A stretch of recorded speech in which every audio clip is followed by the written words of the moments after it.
Rabbi Kalman Topp, senior rabbi at Beth Jacob congregation in Beverly Hills, California. But he didn't set out to be a pulpit rabbi. My plan was to do, business, finance, maybe investment banking, and to combine that together with chinuch. But then, at the behest of some medical student friends, he tried out for a position of campus rabbi. A position became available at the Albert Einstein Medical School to be the rabbi and requisite, my wife, of the Jewish community there. And a few of my friends who were medical students at Einstein said, "Hey, Kalman, why don't you try it out?" And I guess that's how I kind of got into the world of the rabbinate. Rabbi Topp sees the primary role as rabbi as being a motivator and inspirer of his congregation. I think people need chizuk. I think that's the job of a rabbi, to give them chizuk. He challenges the members of his congregation. You have to remember to ask them to do something. To ask them to do something great. And the vehicle he accomplishes that with is the weekly Drasha. Never underestimate the power of your drashos, and that they could have a tremendous lasting impact. Of course, we talk about how to use humor as an opening. The best book on Jewish humor is by Tolushkin. Tolushkin has a book on Jewish humor, which is excellent. I've gotten many jokes from there. As well as other various audience engagement techniques. The one about the rabbi gives a 35-minute Rosh Hashanah sermon, and the two guys come over afterwards and say, "Rabbi, that was an amazing sermon. Can you condense it into 2 minutes that we could then put onto the website in 2 minutes?" And Rabbi says, "I think I can do that." And the congregant says, "So why didn't you do that today?"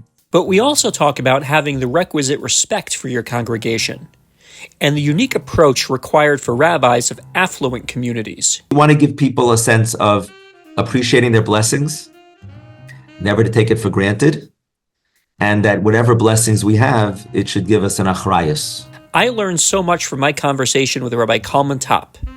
He's a man of chizuk, chesed, and chen. So without further ado, here's my conversation with Rabbi Kalman Topp. So a pleasure to be with you. Yeah, you as well. So let me ask you a couple of questions about just your background, because from the little bit of research that I did, it seems like in the beginning you wanted to go into chinuch more than you wanted to be a rabbi. Is that the case? Yeah, that is the case. It's interesting, just thinking about this time speaking with you. I wasn't planning to speak about, my background going back to smicha, but the truth is, yes, in smicha, it was my time studying in Israel in Gush that I realized I wanted to do some kind of avodas hakodesh, to contribute to the community in the area of Torah. But when I was in YU smicha, my plan was to do, business, finance, maybe investment banking, and to combine that together with chinuch.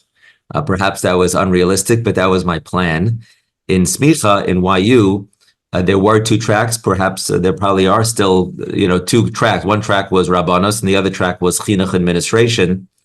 I was not interested at that time in Rabbanos, and I was in the chinuch administration track. Early on, I was learning at YU and teaching at Frisch in the area of chinuch. In high school, I taught at Frisch for 4 years.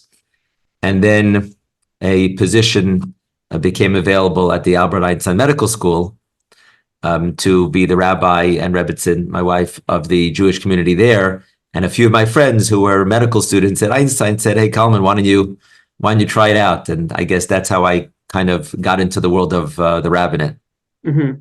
When you became the rabbi, was it very different than you expected, or did you kind of ease into it seamlessly? I enjoyed it very much. I still enjoy most of what I do, but early on, I guess I gained a new appreciation of the fact that in the rabbinate there's incredible opportunities to teach Torah.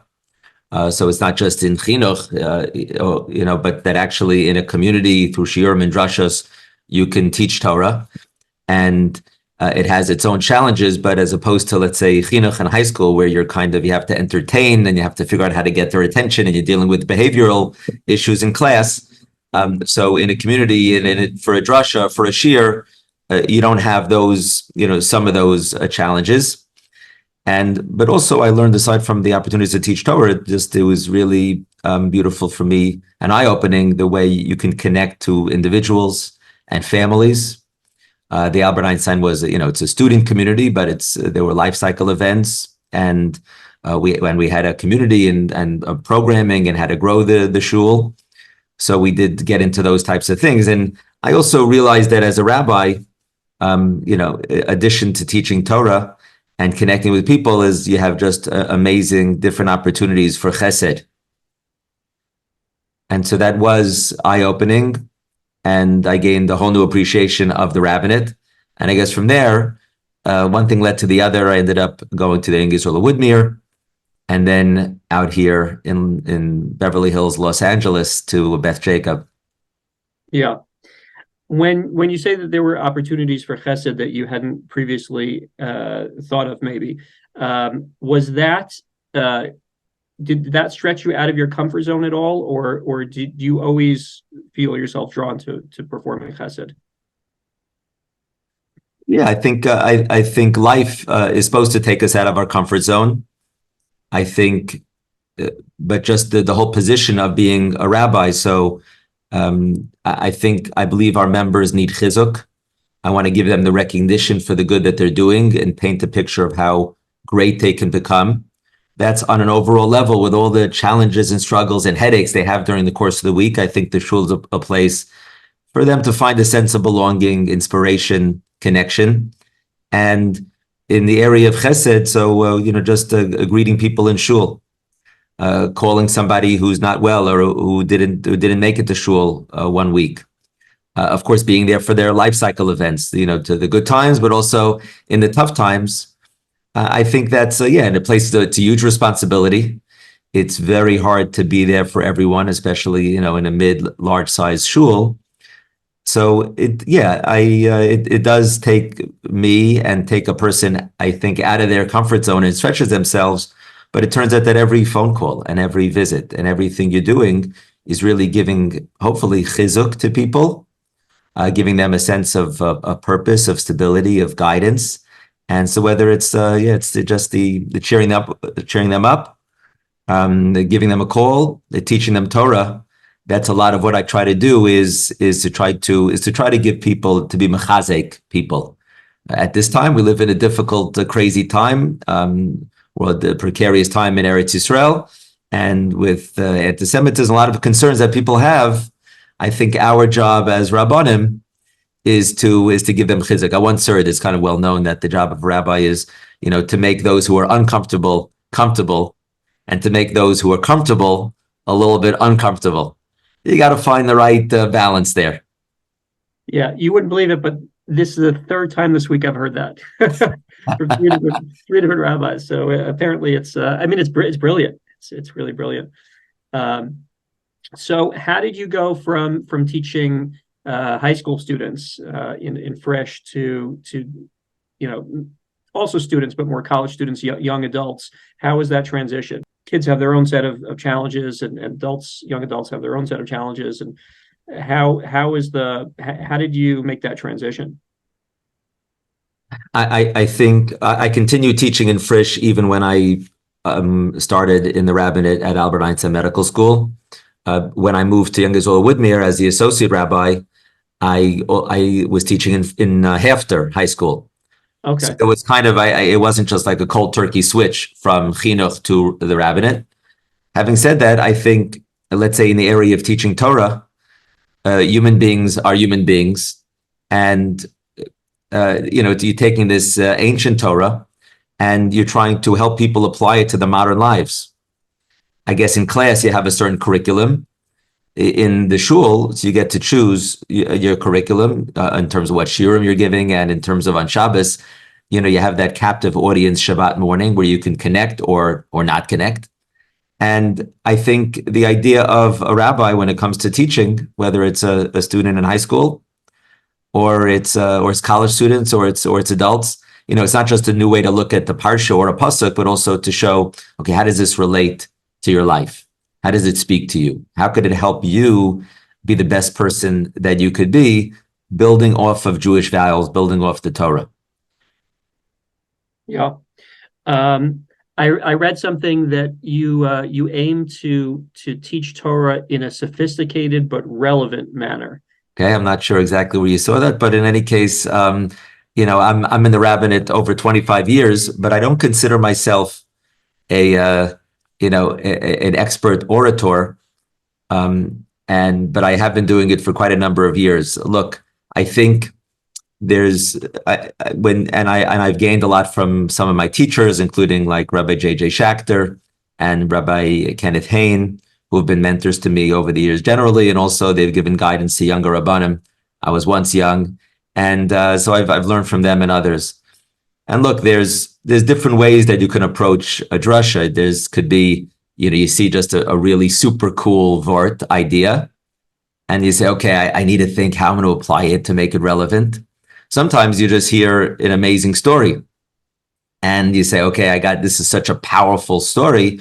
I'm going to try to build a sermon around that. Then often you have something that I want to speak about, where it could be anti-Semitism, or it could be Israel, it could be a shul project, or some charge to the community, or it's some important message I want to share. And so I want to speak about that. And then you find, a Torah idea to express it.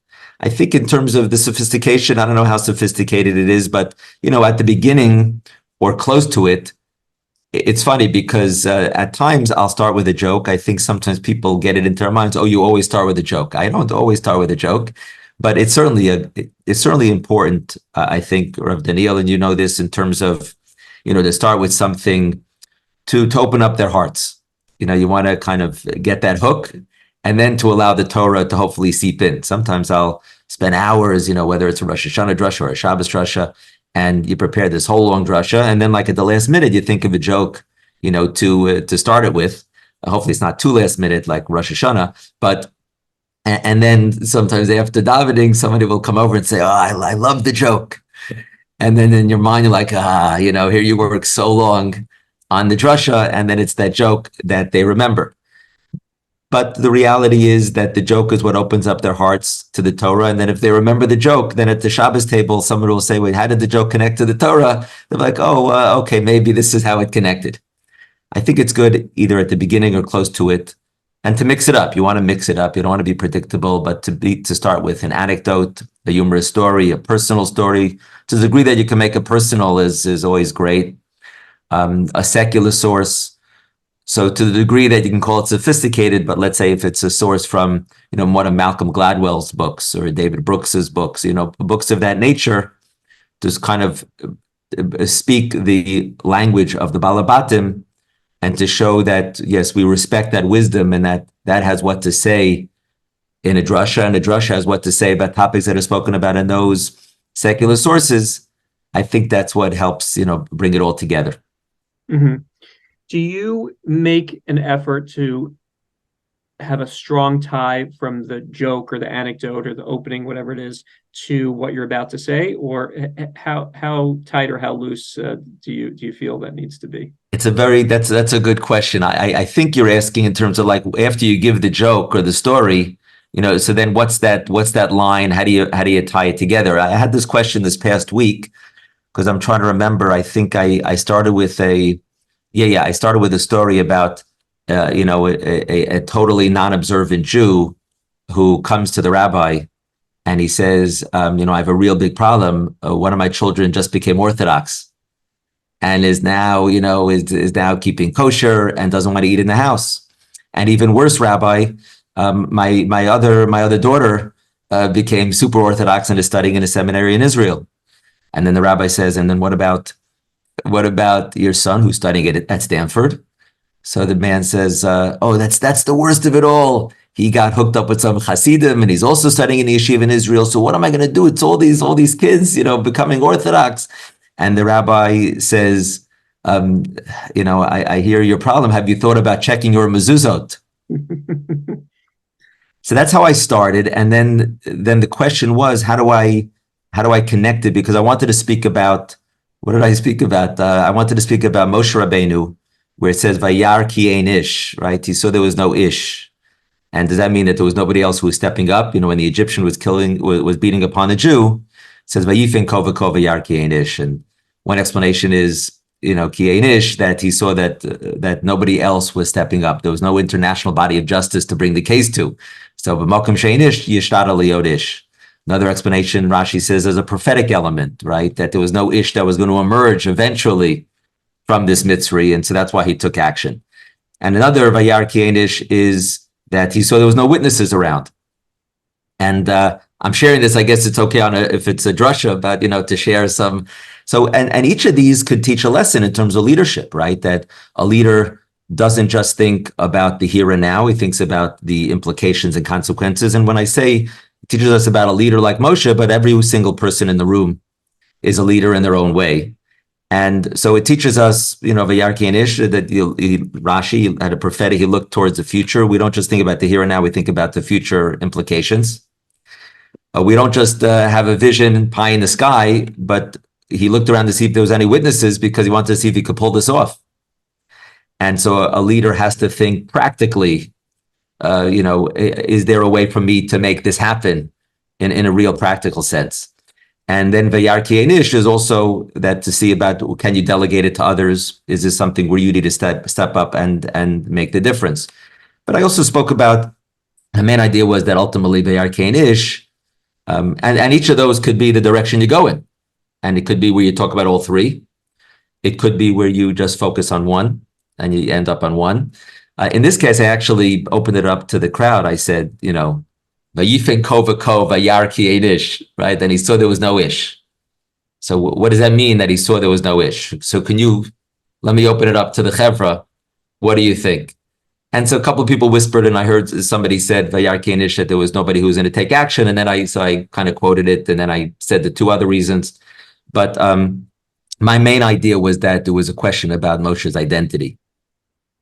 That here, vayar ki ein ish, he knew that he was part of the Jewish people, but also he was raised in the Egyptian palace. Rashi says vayigdal, that he was just appointed to a position of prominence, like DreamWorks Animation, right? That they described it right when they called him the Prince of Egypt. So it was really a question of his identity, and I went into talking about vayifin kovako, that he looked this way and that way, and he realized that now was the moment of truth. And that he couldn't go on reconciling and be both an Egyptian and a Jew at the same time. And ultimately, he wouldn't be worthy of living. Vayar ki ein ish, vayached ha-mitzri, vayifin kovako is not just looking outside, it was looking internally. And vayar ki ein ish, he saw there was no ish, so vayached ha-mitzri, that he was able to finally eliminate that mitzri inside him. Wow. That's so. Great. And from there, I went to talk about, the awakening that in Israel, there's a lot of discussion about at this very, very devastating time in Israel, just kind of the reawakening of Jewish identity among many people wanting to wear tefillin for the first time, tzitzis for the first time, and lighting Shabbos candles, etc. But also for ourselves, vayifin kovako, that we're Jews, but we're also proud Americans. But at times, vayar ki ein ish, we have to take a stand. And so I was thinking, okay, here this is vayar ki ein ish, and it's a very, I think, poignant expression, and can lead to good discussion. So I thought, okay, what's a joke? So that's the joke I started with about the mezuzot. By the way, the best book on Jewish humor is by Tolushkin, at least that I found. Tolushkin has a book on Jewish humor, which is excellent. I've gotten many jokes from there, and this joke I found from there. So my question was, when I started the joke, so I said the joke, and since you asked, Daniel, in terms of how do you make the connection, I had this question. There's two ways to do it. I could have done it where I just said the joke, have you checked your mezuzot? And it was a defining, have you checked your mezuzot? There was a nice response and a laughter. This was a defining moment for Moshe Rabbeinu. Around the age of 20, he goes outside, he sees the Egyptian beating upon the Jew. That's one way to do it. I think it could have worked. I usually like to do some kind of connection, but you don't want to give it away. So the connection, I just said that I thought of this humorous story when exploring a key moment in the parsha. That was the one line. Sometimes you want to kind of, you could even distill. It was this questioning of identity. It was among the children. It was a little bit, I had to kind of tie it back at the end because, it's a reawakening of identity for Moshe. And it's an awakening of identity for all of us. And it was this non-observant Jew whose children were, connecting to their identity. And you just want to kind of, you do want to tie it back because congregants don't like when you just tell jokes that have no connection. So you do kind of want to. It could be just a single line that kind of shows, that's how the joke connected. Yeah. And so in this case, it could have gone either way. I think that was a long answer to your question in terms of, do you need to connect it? I think it's a good idea. I know that the one approach is just to say the joke and then just go right into the Dvar Torah, and the members will trust you, that there's some connection. You certainly don't want to give away too much in terms of making the connection. Like, I think it would have been a mistake to say at that point, just like the kids were reawakened to their identity, we see a reawakening of Moshe's identity in this story, because that gives away, that's my new way to look at the pasuk. Not mine, but I've learned over the years, that's a different way to look at the pasuk. That perhaps, so you don't want to give it away. Yeah. You want to keep the. I read one point like a curiosity gap. You want to keep people curious. You want to keep people on their toes. You don't want to give too much away at the beginning. But that's a little bit about in terms of a joke and connecting it to the drasha. So I want to ask you a couple of questions about that, because there was a lot of nuggets in there. One of them is, so you have the story, the joke book. Do you have the drasha first and then go look for the story or the joke, or do you look for a good joke and then you how does the process work for you? Is the joke the last part? Is that the as I think I touched on this just in terms of, it could go different ways. I don't have a single approach. Sometimes you find that the super cool idea, and then you're trying to find the story or the joke. I think, or sometimes you find it's just an incredible story, and then you build it around that. So or it could be where you want to. I very often I find myself trying to find, and once you have the drasha, okay, how am I going to begin? But that opening is very, very significant, and you don't want to just be like a joke, just like a stand-up joke all the time. But the jokes could also work. It could just be something humorous, something, to get them into it, to open up their hearts. A lot of times it's trying to find that joke, and then also the story. It doesn't have to end with a story, but something that really brings it home, I think, is very important. Okay. Also, what was fascinating to me is that you said you opened it up to the congregation. How many members do you have there sitting in front of you on a given Shabbos? It's the main shul. We have 5 minyanim on Shabbos morning.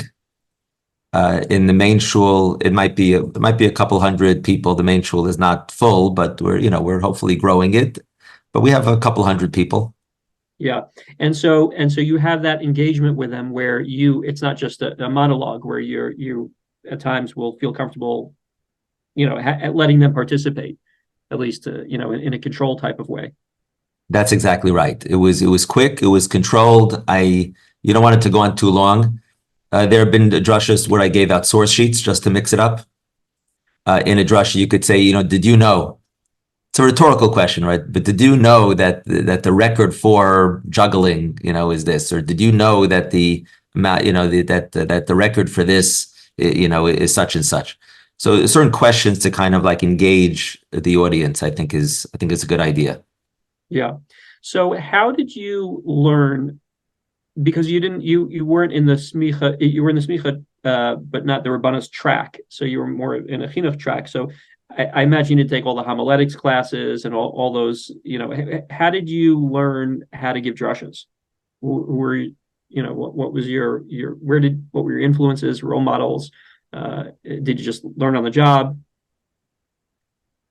Good question. I did not. That's right. Because since I was in the chinuch administration track, that was one class that I missed.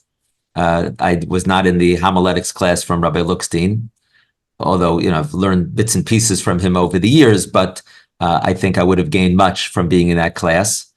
I grew up in a shtibel in Kew Garden Hills with Rabbi Noach Isaac Olbaum, who is the rabbi, and he's a great orator. And perhaps it was from hearing his drashos and hearing drashos over the years. And I guess it's a continuous kind of learning experience. You see, sometimes you connect and sometimes you don't connect. how have you evolved over the years? I mean, the Drasha that you just mentioned was a fascinating, original insight. And I'm sure, either came up with it this week or it's been percolating.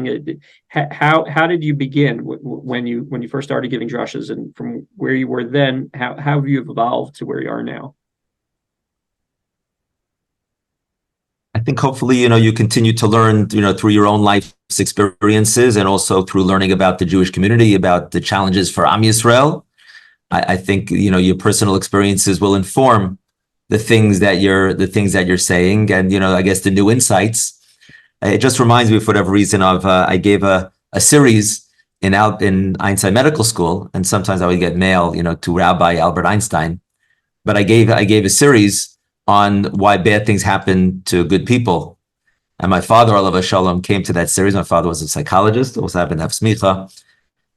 He came to that series, and after one or two of the classes, he said, "Kalman, thankfully, you know nothing about why bad things happen to good people," because I was living a blessed life, a kid growing up in America in Queens, and that's what he meant. I think he meant, of course, he always loved my shiurim, gave me compliments about my shiurim, but he was telling me I was in a relatively young age at that point that even though I was sharing what Jewish sources have to say about the topic about why bad things happen, I didn't really know it. I hadn't experienced it, thankfully.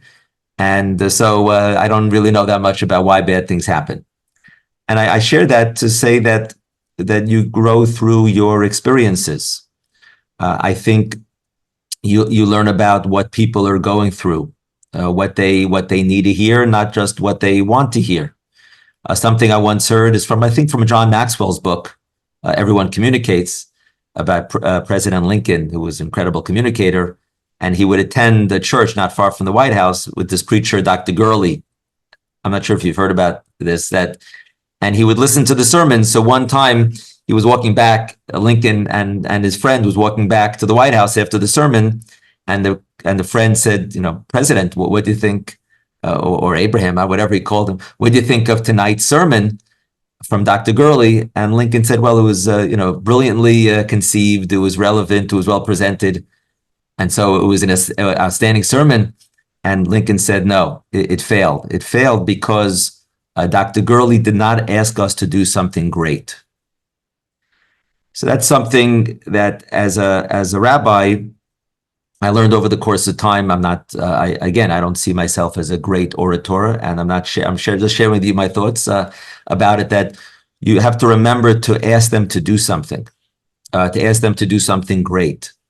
Now, not every sermon needs to be super inspirational. There's different kinds of sermons, that you got the Rosh Hashanah, Yom Kippur, and then even Shabbos sermons you try to ask them to do something great. Sometimes you don't have to ask them to do something great, but that message of that you want to just, right, don't underestimate the power of our words.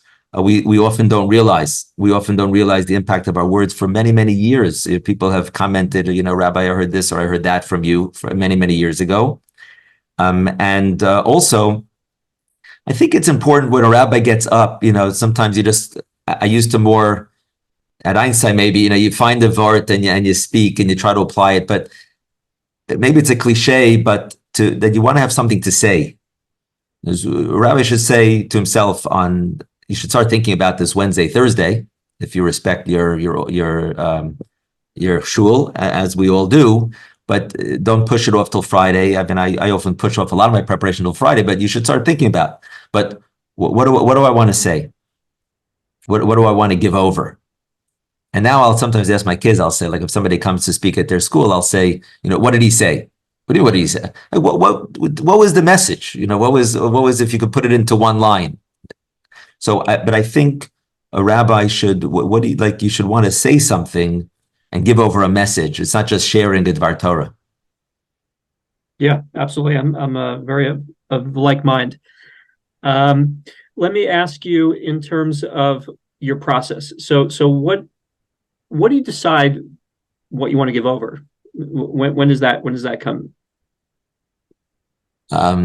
You meaning what Aliyah Shabbos morning? Well, it's Wednesday, right? So have you thought about what you want to give over, what your message is for Shabbos yet? Yeah. Yeah. So you start thinking on Wednesday. I think every week you just think, okay, what's going on in the community? What's going on in Eretz Yisrael? What project, are we trying to launch, or did we just do that you want to talk about? What's the next steps of that project? And that's, now we're talking about Yetzias Mitzrayim. So, there's different messages you try to focus on. It's a terrible experience that led to the birth of our nation. Ish Mitzri Hitzilanu, when Moshe Rabbeinu comes and he saves the daughters of Yitro, so they run back to their father and they say, Ish Mitzri Hitzilanu, a Mitzri saved us.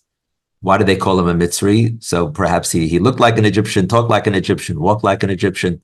But the Medrash says something beautiful, which is that like if a scorpion bites a person on his foot and he runs to the lake to soothe his foot, and then he sees a drowning child and he saves the child.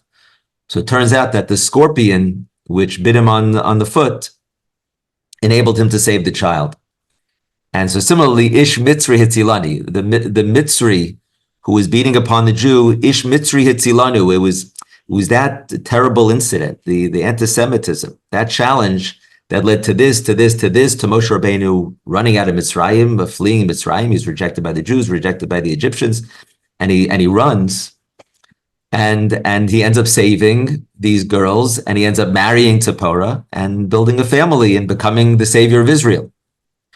So in these parshiot, I try to think about, this is the time of these terrible experiences. That's just one message, that something sweet can come from the bitter, to never despair or give up hope. That Am Yisrael is going through very difficult challenges in Eretz Yisrael. People are going through whatever they're going through. And so the idea of Yetzias Mitzrayim, that through the challenges we can realize strengths that we never knew we had.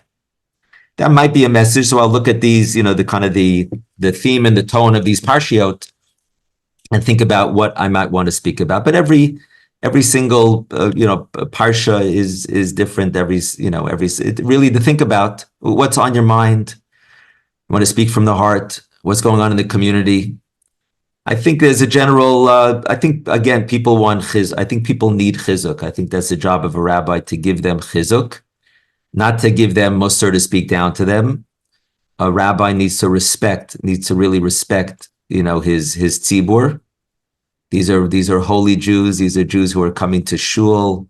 It's not you versus them. These are great Jews, and to show them, I'm more of the not the Navardic approach, which is that they're terrible and they have Yetzer Hara and they, temptations and influence. But they do. But it's really more of the Slobodka school, that they can live lives of nobility. Try to give them a picture, of what they can achieve, and to show that they have the ability to make that happen. I once heard that part of every Jew must take herself or himself out of Mitzrayim, right? Chai b'chol dor v'dor, chai v'adam l'eretz hasman ki lo yotze miMitzrayim.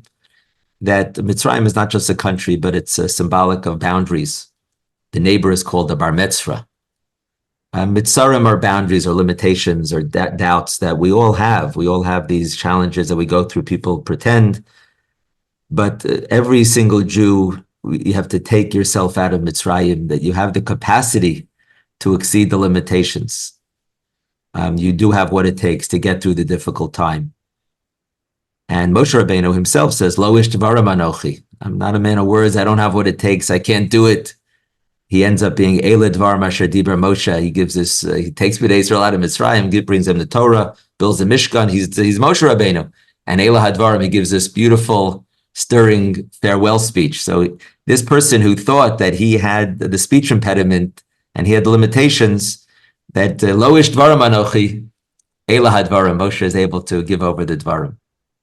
Oh, I think in terms of the approach. You want to give. I once heard that it depends upon the crisis, but you want to convey the brutal reality and give people hope. Different ways how to calibrate that, but I find that's brutal reality of, okay, life is not brutal, but the reality of what people are going through, what the Am Yisrael is going through, what the community at times is going through a tough time for whatever reason. So address that. Don't whitewash it, but you give them hope and you give them chizuk. You want it to be uplifting. Ultimately, you don't want to put people down. I read in an article that pre-pandemic used to speak for over 15 minutes, and then it got condensed down to 5 or 10 minutes. And has it crept back up? Is it to regular length again? We're trying to keep things shorter. I try to keep my drushes to around 10 minutes. I think people are very much into streamlined and efficient and moving things along, like you see it across, in society today. So I think less is more. I think to try to keep things, to the point. It's interesting, it depends on is it a regular Shabbos? Is it something special? It just comes to mind, I'm a fan of Bryan Adams, but Bryan Adams, right? Hitchhiker's Guide, but Bryan Adams was a singer The rock and roll, in the 80s and 90s. Right. And it was at one concert that he was going on and on for one song. But let's say if it's on the radio, for example, it's a song, it's not going to go on and on. In other words, but at the concert, even after the regular song, he continued just with the instrumental for a few minutes. Because at the concert, everyone was there to hear him. That's why they were there. And so he was marich. But on the radio, it's lots of people and everyone wants to hear different songs. So then it's, right after the song ends, it's over. So how long does your drasha go? You have to know your community. Every community is different. In my currently, for various reasons, I'm trying to keep things really moving along to 10 minutes. Do you speak when you have a simcha? How much do you speak about the Bali Simcha? So if it's a drasha in shul, I try to be mekatzer. I know different rabbis have different approaches, but this is where I think about the Bryan Adams analogy.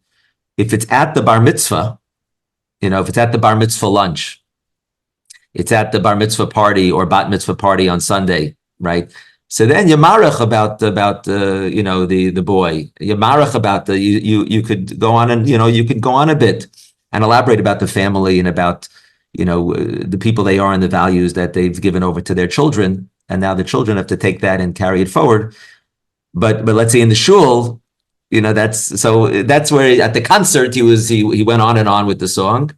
Okay, at the simcha, that's with their family and friends. Okay. But if it's a shul, then you have 200 people. So you have and there's simchas, and then you have to know, how much to say and maybe not to elaborate as much.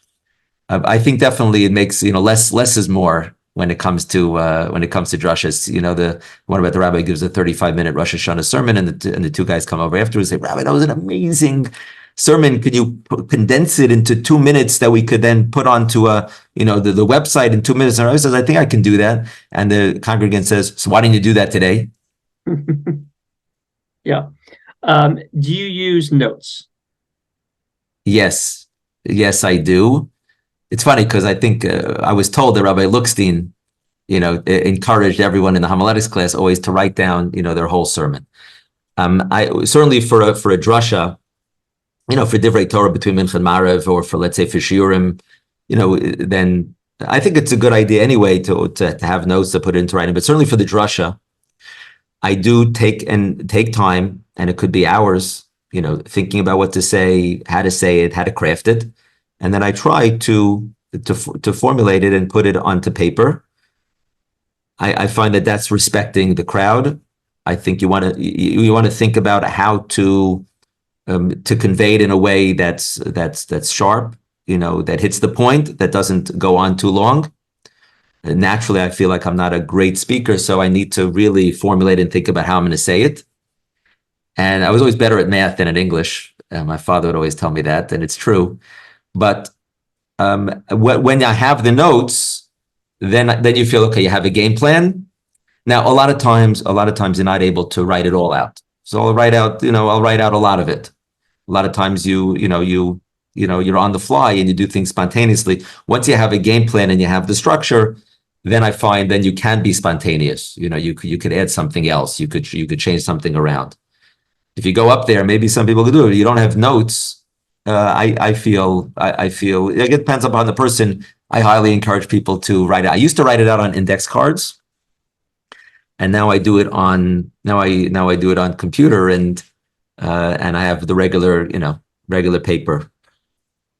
And how much do you refer to the notes when you're giving the I don't read. I try not to, you don't read. I try my best not to refer to the notes, candidly. But I have it there in front of me, and then I'll glance down, sometimes more, sometimes less. But of course, you don't want to be reading when you're giving the drasha. You want to have the notes to help you prepare in advance. Okay, how am I going to lay this out? When you prepare with notes, and you have a sense, oh, wait a second, this is really a repeat of that, and I could really sharpen it. Rabbis have to know how to land the plane.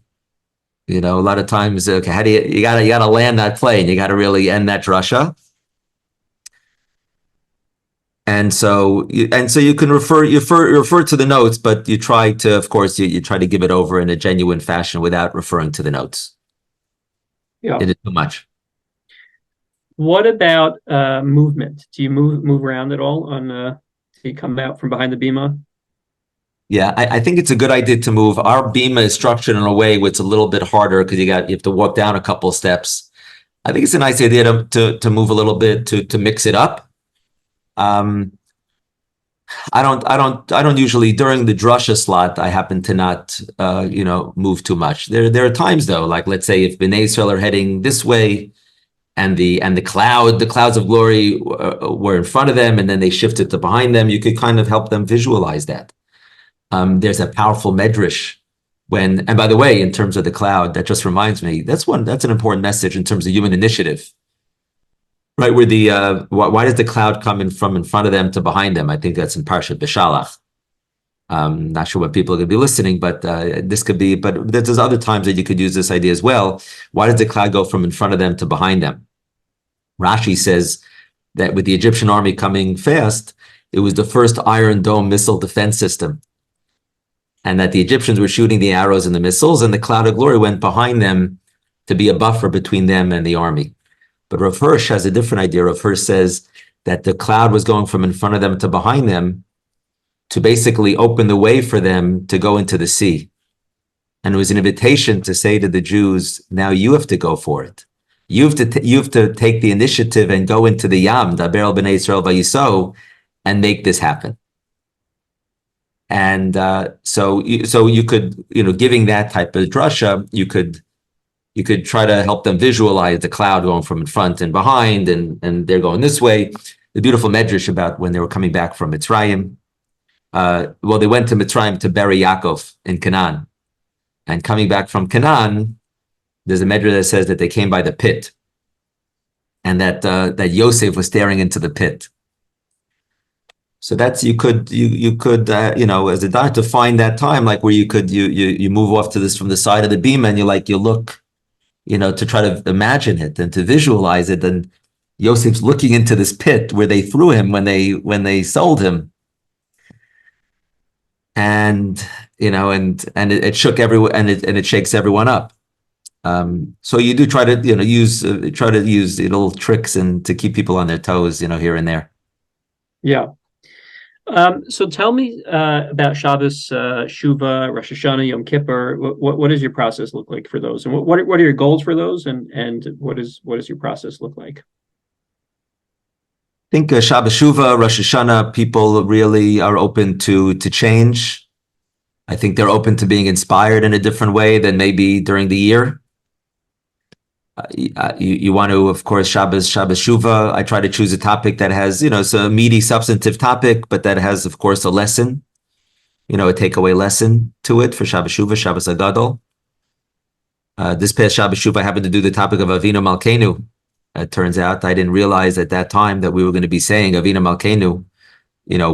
We said it for a few months. Now we're just saying it Monday, Thursday. Rosh Hashanah is a time to get people to think about, their purpose in life, their legacy, how they're going to be remembered. You want to think about, you know, um, you know, so that those are some maybe bigger ideas that you think about Rosh Hashanah, Yom Kippur, and every shul is different. For some shuls, the shul that I grew up in, I think the rabbi didn't even really speak on Rosh Hashanah or Yom Kippur. Certainly not Yom Kippur. He gave a Shabbat Shuvah Drasha. But of course, in most of our shuls, that's you speak on Rosh Hashanah is important, and Yom Kippur you speak a few times. Sometimes you have a theme to the talks, and the Ila, I'll try to wrap up the different themes that you spoke about over the course of the Yom Naraim. This past Yom Kippur, I spoke about the Yom Kippur War, it's 50-year anniversary. And little did we know that Simchat Torah, we would be stricken in such a painful, horrible way and be shocked with the attack. So that's, I don't really have any, I'm trying to think, I don't know if I have any, insight into special approaches to Rosh Hashanah Yom Kippur. You want to think bigger, you want to think broader, and the people, to give people hope that they can improve their lives for the better. What are some of the areas that you've maybe you still struggle with in terms of giving drashas that you'd love to improve in? I'm constantly trying to improve my communication, improve my drashos. It's very, I find it a struggle, just to figure out what to talk about on Shabbos. So if you have a young rabbi who's, I think a lot of members think, oh, it's Parshas Vayigash, so there's so much to talk about. It's such an easy parsha, and well, some parshas are maybe a little easier to talk about. Like maybe Parsha Vayigash is a little bit easier than Parshat Metzora, but whatever the parsha is, it's I struggle and I work to figure out what to talk about, and I feel like I should start a little bit earlier in the week. And to still struggle about leaving that lasting impact, the story, and how to apply it in a real way. I think the regular things that people have with drashas, I think the opener and the application, but it's also like a different idea, different way to look at the parsha, but how to apply this to their lives. I think I constantly struggle in terms of finding something to say. For a drasha, week to week, we have to come up with this, grand idea that's going to move people. It's not so easy. Yeah, even television has a season, an off season, and they do reruns, but we're at it, up to bat week after week after week. I know we only have a couple more minutes. Maybe speak about some of the challenges. You're a rabbi in Woodmere, and you're a rabbi in Pico Roberts in Beverly Hills area. What are some of the challenges with being a rabbi in a more affluent community? Yeah, I think in both in New York and in Los Angeles, I think these are affluent, blessed communities. I think the challenge is to get people to realize that that the blessings, it reminds me of that why Rashi says this past week's Parsha, Rashi says that Moshe and Aaron were going around the palace, and because Paro and the Egyptians did not enslave the tribe of Levi. Right, the famous, well-known Midrashim that for some reason the Egyptians gave respect to the priests, gave respect to the clergy. But why did they not enslave and persecute Levi in the same way? Rabbi Yonasan Eibshis has a brilliant idea where he says that the astrologers, we know, played an important role in Mitzrayim, that they predicted that the savior of Israel was going to come from the tribe of Levi. They figured, therefore, not to persecute Levi, because this way Levi would not fight for freedom. Levi would not identify with the struggles in Egypt. That was the plan of Egypt, of Paro. And so that's why they didn't persecute the Levi. And we see that Levi was the smallest tribe because they didn't have the blessing of fertility in Mitzrayim, because they were enslaved less. There was less intense persecution. But that was Paro's plan. However, Moshe and Aaron understood, and the tribe of Levi understood that all of the Jewish people are one body. Ki ish echad b'lev echad. And that's one of the messages I try to share is our responsibility to be there for our fellow Jew, right? To, of course, we have the strength of our convictions, but to value every single Jew, wherever he or she is on their religious journey. And that we have to be there for one another and to respect one another and listen to each other. And of course, be there for, as an Arev Kablan for Am Yisrael, Achenu B'nai Yisrael. And so a tribe of Levi understood that that number one, if there's a Jew threatened anywhere in the world, all Jews care about it.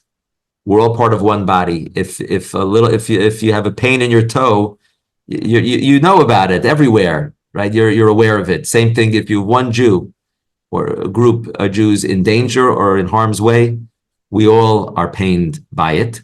And the tribe of Levi understood that the blessings that they had was not a patur, was not an exemption, but it should give them an achrayus, a responsibility.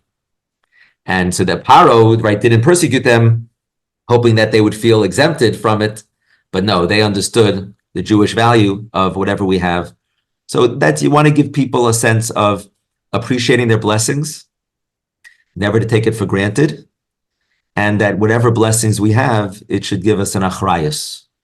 We're living here in the diaspora. We have to be like B'nai Gad, B'nai Ruvain. We're the 21st century equivalents of Gad and Ruvain. And we have a responsibility to fight, alongside Israel. We have to do everything we can to visit and to support, to contribute. So the blessings are a mechayiv, wherever we are. If you have blessings, to appreciate the blessings. Bas kuf ka bas chaf. Sarah was 100 like 20 like 7. I once heard, I think from Rabbi Mordechai Druk, that you could apply this to the book of Tehillim. 100 like 20, of course we all know Rashi, 100 like 20 like 7, but 100 like 20, the Mizmor of 100 is Mizmor Latoda, which is all about navigating our celebratory moments, our blessings that we all have. And Mizmor 20 is Lam Natseach Yancha Hashem B'Yom Tzara. That's the times of tragedy, of difficulty. Bas Kuf Ka Bas Chaf is that in the celebratory moments with all our blessings on the Kuf, never take it for granted. Always appreciate it. Always have a sense of humility. And then the other way around also, Bas Chaf Ka Bas Kuf, during the times of tragedy, to always maintain hope. That's great. And we're going to get through it. Yeah, fantastic. Okay, one last word. If you had to give one piece of advice to a new rabbi starting out for his speaking career, what would that advice be? If you could, ma'amid alachas, if you could condense it into one thing. To give advice to a young rabbi, that's a very good question. You have 2 minutes or you have an hour. A couple minutes. Well, a couple of, I'm just reminded of maybe a joke to get in here at some point. How often could you tell a story? You could tell a story, every 6 months. You could tell a joke every 3 months, and a Dvar Torah you could tell over the same day because people forget it. But that's a joke. People enjoy that joke because often Balabatim do forget some of the learning, but never underestimate the power of your drashos, and that they could have a tremendous lasting impact. It's not just your drashos, but it's also the way you greet them and the way you talk with them and the way you give them chizuk. You want to kind of, in a genuine, sincere way, to highlight their positives, to accentuate their strengths, to give them compliments. But it can't be fake. It has to be really sincere, and to let them know, that you care about them, and that really gives them chizuk. Having that sense of connection to you, because you represent Torah, you're shliach of Hashem, and if you give them chizuk and you highlight their strengths, so it kind of helps them live up to that picture that you're painting for them. In terms of but what's advice to a young rabbi? One joke, another joke, is about the young rabbi who was having a lot of headaches in his community, and so he goes to the fortune teller, and she looks in the crystal ball. And she says, for a few years, you're going to have headaches and struggles and challenges. And then the rabbi says to the fortune teller, and then what happens? What happens after that? She looks in the crystal ball and she says, and then you get used to it. That's a bad joke. that's of course that's not the lesson I would want to give to a young rabbi. But if it's what a message to a young rabbi, I would say is just the it's again I think it's an amazing field. It's a noble, obviously it goes beyond saying, a noble profession, and I think to a young rabbi who's going into it, I think it would depend upon the person and what his challenges might be. Some might be an amazing darshan. A person might be an amazing darshan, but maybe, the people skills, how do you deal with situations. Others might be great with people skills and situations, but maybe, not know how to give the drasha or how to communicate in those settings. I have to think. The message I would give is just to give them encouragement that while it's not easy, but there's incredible value, that your opportunities for chesed, as we said earlier, you have tremendous opportunities for chesed, and you could help individuals and help families and be there for people in the good times and the tough times, and to go for it, and to wish them hatzlacha. Amazing. And I mentioned it earlier. I think that's a key message for young rabbanim, to respect their balabatim. And I think that'll come off with everything in terms of with conversations, when if it's conversation and somebody after the drasha wants to share his perspective, that's okay. He wants to share his perspective. So just hear it out. Maybe he has a different perspective, and that's and really interesting. And so I think it has to be sincere, to find basically find the qualities in members and point it out sincerely and compliment them, and it is meaningful to them. I think it'll make you, they'll like you for it, if you want to put it that way, but it's meaningful to them. And I think it's something that we have a responsibility to do. So it's another way of lifting up. It's lifting up. And in the drashas also, Rav Daniel, it's the reality, but the hope. And we're giving them a charge to push them. But you also want to try to find ways to validate also what they're doing. Look, they are in shul. These are good Jews who are raising strong Jewish families. So you need to come off with that sense that you respect them, you value them, you're mechazik them as you're giving them whatever message you're giving to uplift. It's all to uplift. I think you also want to give you want to give people action items. I know we're basically winding down here, but you want to give people action items, and that's something that we just did at Beth Jacob. With all our support for Israel, and everyone's contributing and advocating and doing things for Israel and the IDF. But one thing specifically that we just launched is a relationship with the Ofakim community, Afike Orot and Ofakim in Israel, to kind of develop a relation with a specific community and individuals. And just this past Shabbat, Friday, we delivered 120 packages to 120 families in Ofakim. Of which 80, the husband is serving in the army, and 40 have a child serving in the army. So that's, I think, this is a project that was just launched by the RCA in conjunction with Barkai. I think, we're one of the first communities to actually move forward on developing a kesher, like a twinning relationship with this Israeli community. And the idea is, of course, for us to learn from one another and give chizuk to each other.